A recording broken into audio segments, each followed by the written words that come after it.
कोई भी सपना किसी जादू मंत्र से पूरा नहीं होता। इसको पूरा करने के लिए कड़ी मेहनत, दृढ़ संकल्प और धैर्य लगता है। इसलिए हमें अपने जीवन में कामयाबी प्राप्त करने के लिए कड़ी मेहनत, दृढ़ संकल्प और धैर्य से काम करना चाहिए। Very good morning to all of you. +1 commerce section के बिजनेस स्टडी सब्जेक्ट में हमारा आज का विषय है मीनिंग ऑफ ट्रेनिंग, प्रशिक्षण का अर्थ, प्रशिक्षण का महत्व, importance of training and difference between training and development, प्रशिक्षण और विकास में अंतर। किसी भी व्यावसायिक संगठन में योग्य कर्मचारियों के चयन के पश्चात प्रशिक्षण की व्यवस्था की जाती है।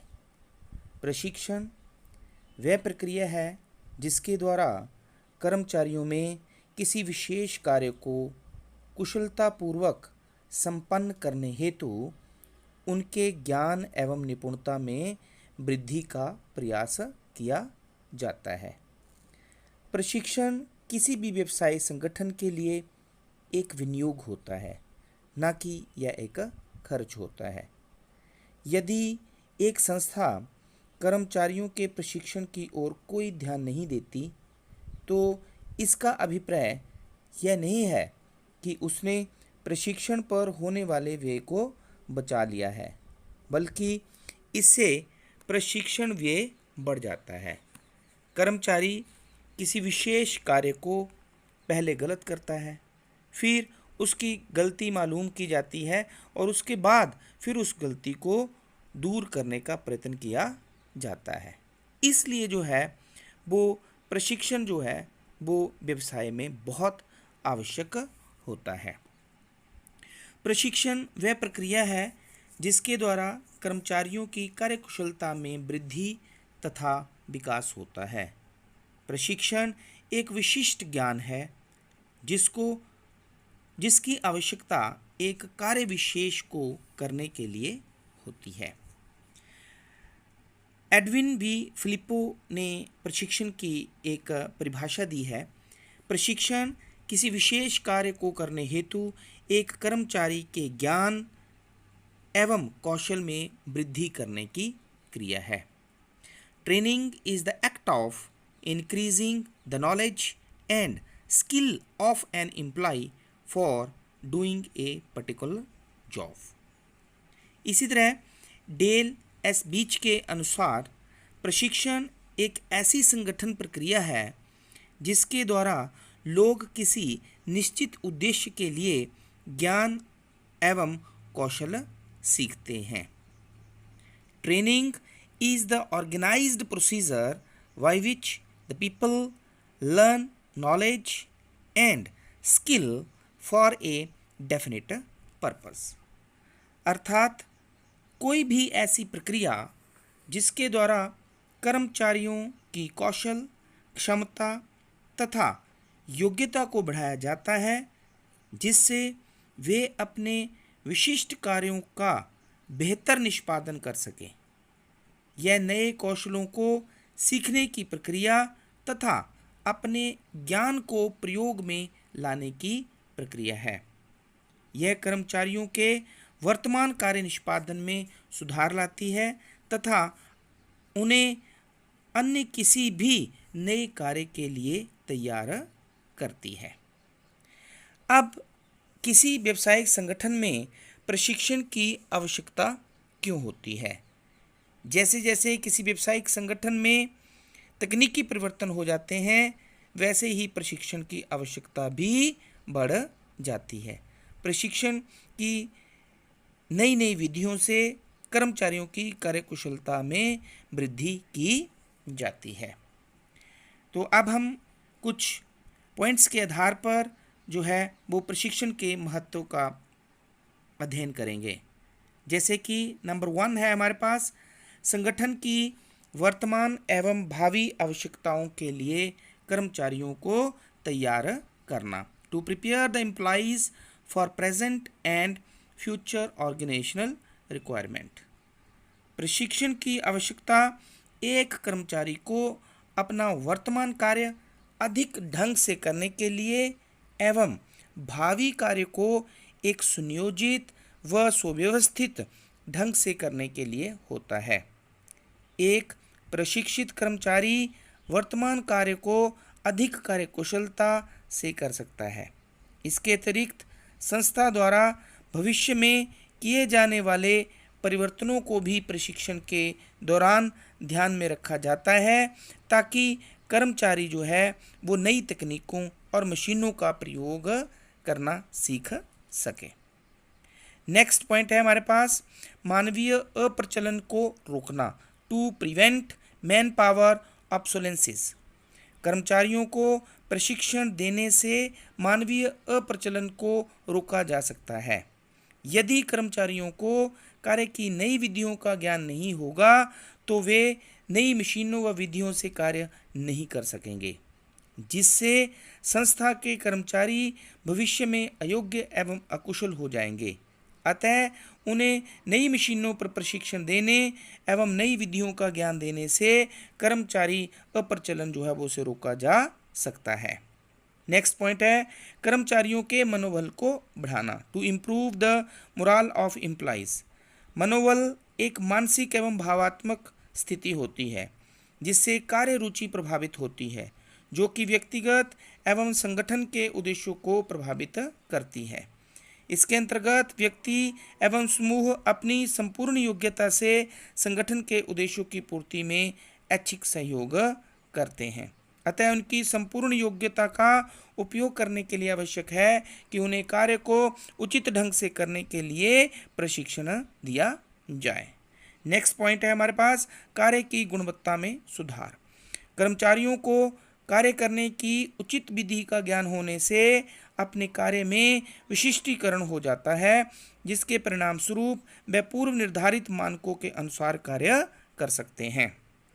नेक्स्ट पॉइंट है हमारे पास कर्मचारियों को उच्च स्तरीय कार्यों के लिए तैयार करना, to prepare the employees for the higher level jobs.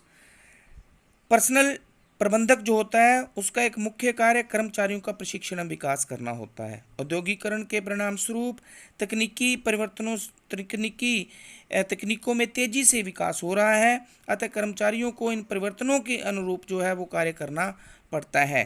कर्मचारियों को उच्च स्तरीय कार्यों को करने के लिए आवश्यक है कि उनका निरंतर परीक्षण एवं विकास हो। संगठन के सभी स्तरों पर कर्मचारियों की पूर्ति बनाए रखना, to maintain the supply of employees at all levels of management. संगठन के उद्देश्यों की प्राप्ति के लिए प्रशिक्षित कर्मचारियों की प्राप्ति करना तथा उन्हें प्राप्त करने पर उनकी इस तरह से देखभाल करना कि वे संगठन के कार्यों को श्रेष्ठ ढंग से पूरा कर सकें। संस्था के सभी स्तरों पर योग्य, कुशल एवं श्रेष्ठ कर्मचारियों की पूर्ति बनाए रखने के लिए उन्हें प्रशिक्षण देना बहुत आवश्यक होता है। लेस सुपरविजन, देख रेख में कमी। प्रशिक्षित कर्मचारी अपने कार्यों में निपुण होते हैं, उन्हें कार्य करने की सही विधि का ज्ञान होता है, इसलिए उनके काम की देख रेख के लिए पर्यवेक्षक की अधिक आवश्यकता नहीं होती। कर्मचारियों की कार्यक्षमता में वृद्धि, improvement in efficiency of employees. प्रशिक्षण में कार्य की सही विधि सिखाई जाती है। एक प्रशिक्षित एवं कुशल श्रमिक की कार्यक्षमता निश्चित रूप से अकुशल एवं अप्रशिक्षित कर्मचारी से अधिक होती है। विशिष्ट ज्ञान एवं कौशल का विकास, development of knowledge and skill. प्रशिक्षण के दौरान कर्मचारियों को एक विशेष कार्य के लिए तैयार किया जाता है, जिसके परिणाम स्वरूप उनको अपने कार्य में विशेष ज्ञान एवं कौशल हासिल हो जाता है।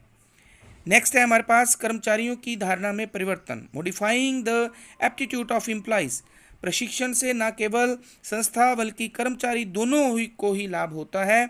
इससे उसकी कार्य संतुष्टि में वृद्धि, उच्च मनोबल, पदोन्नति के अधिक अवसर, कार्यक्षमता एवं कुशलता में वृद्धि होती है। लास्ट पॉइंट है हमारे पास साधनों का उत्तम उपयोग, बेस्ट यूटिलाइजेशन ऑफ रिसोर्सेज। प्रशिक्षित श्रमिक को कार्य करने की सही विधि का ज्ञान होने से कार्य की मात्रा एवं किस्म में सुधार होता है। प्रशिक्षित श्रमिक संस्था के कच्चे माल एवं मशीनों का सुव्यवस्थित ढंग से प्रयोग करता है, जिससे माल के अपव्यय में कमी होती है। इसके अतिरिक्त महंगी मशीनों पर जो भूल सुधार विधि से कार्य करने से मशीनों का ह्रास भी अधिक होता है, वो कम हो जाता है। प्रशिक्षित श्रमिक सही विधि से कार्य करेगा, जिससे मशीनों का ह्रास भी, उनकी डेप्रिसिएशन भी कम होती है और उनकी देख रेख में जो व्यय होता है वो भी कम होता है। तो इस तरह से हमने देखा कि प्रशिक्षण जो है वो व्यवसाय के कर्मचारियों और व्यवसाय दोनों के लिए जो है वो बहुत आवश्यक है। अब हमारे पास नेक्स्ट कंसेप्ट आता है कि विकास से क्या अभिप्राय है। एम्प्लॉइज डेवलपमेंट या कर्मचारी विकास का क्या अर्थ है। कर्मचारी विकास का अर्थ प्रबंधकों की वर्तमान पदों पर संपूर्ण प्रभावपूर्णता, ओवरऑल एफिशिएंसी में सुधार करना एवं भविष्य में ताकि भविष्य में वे अधिक जिम्मेवारी उठाने के लिए तैयार हो सकें। इसका उद्देश्य संस्था में ऐसे प्रबंधक तैयार करना होता है जो वर्तमान में तो बढ़िया काम करें ही, लेकिन भविष्य में ऊंचे पदों पर जाकर अधिक उत्तरदायित्व वहन कर सकें। कहने का तात्पर्य ये है कि एम्प्लॉइज डेवलपमेंट जो है वो किसी भी कर्मचारी का सभी स्तरों में पूर्ण विकास है, ओवरऑल इफेक्टिवनेस में सुधार से, न कि किसी विशेष कार्य को करने के ज्ञान में वृद्धि, बल्कि उसका हर क्षेत्र के ज्ञान में वृद्धि से होता है। अब हमारे पास है कि डेवलपमेंट और ट्रेनिंग में क्या डिफरेंस है, प्रशिक्षण एवं विकास में क्या अंतर है। तो सबसे पहला पॉइंट है हमारे पास अर्थ, जिसे हम मीनिंग बोलते हैं। तो training is a process of increasing the knowledge and skills of the employees. Clear, प्रशिक्षण से जो है वो ज्ञान और कौशल में वृद्धि की जाती है, लेकिन development it is a process of learning and growth, लेकिन विकास जो है वो एक सीखने और विकास की प्रक्रिया है। क्लियर। नेक्स्ट है हमारे पास ओरिएंटेशन।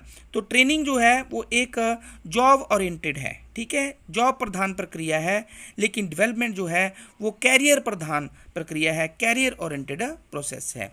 ड्यूरेशन जो है, अवधि जो है, the training is a short term process, ये अल्प अवधि प्रक्रिया है, लेकिन डेवलपमेंट जो है वो एक दीर्घ अवधि लंबी प्रोसेस है। ठीक है।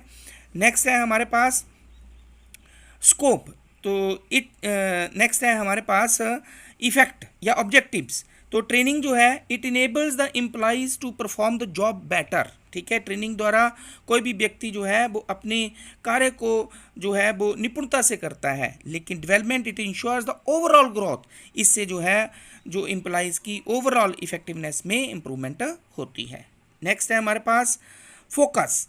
तो ट्रेनिंग जो है it focuses on technical skills, तकनीकी निपुणता से संबंधित है। ठीक है, लेकिन डेवलपमेंट जो है it focuses on conceptual and human ideas. Next point है हमारे पास लेवल ऑफ ट्रेनीज। तो ट्रेनिंग के अंतर्गत it is meant for supervisors and labourers. तो ये जो है वो पर्यवेक्षक जो होते हैं या जो लेबरर्स होते हैं उनके लिए सुटेबल होती है, लेकिन development it is meant for managerial level, प्रबंधक जो स्तर होते हैं उनके लिए उपयोगी होती है। नेक्स्ट लास्ट है हमारे पास स्कोप। तो training it has a narrow scope, जो प्रशिक्षण का जो है क्षेत्र जो है वो संकुचित है, बल्कि डेवलपमेंट जो है वो विकास जो है it has a wider scope, इसका क्षेत्र जो है वो वाइडर है, विस्तृत है। तो इस तरह से आज के इस लेक्चर में हमने पढ़ा कि प्रशिक्षण जो है वो किसी व्यक्ति को किसी विशेष कार्य को करने के लिए उसकी योग्यता निपुणता में वृद्धि करने की प्रक्रिया से है। फिर हमने देखा कि प्रशिक्षण जो है वो एक व्यवसाय के साथ साथ व्यवसाय के कर्मचारियों के लिए भी बहुत उपयोगी है, और प्रशिक्षण पर किया जाने वाला जो खर्च है वो एक व्यवसाय के लिए जो है वो एक विनियोग है, ना कि एक खर्चा है। और अंत में हमने जो है वो प्रशिक्षण और विकास में क्या अंतर है ये हमने डिस्कस किया। तो मैं आशा करता हूँ कि आपको ये कंसेप्ट अच्छी तरह से समझ में आ गया होगा। Thank you very much.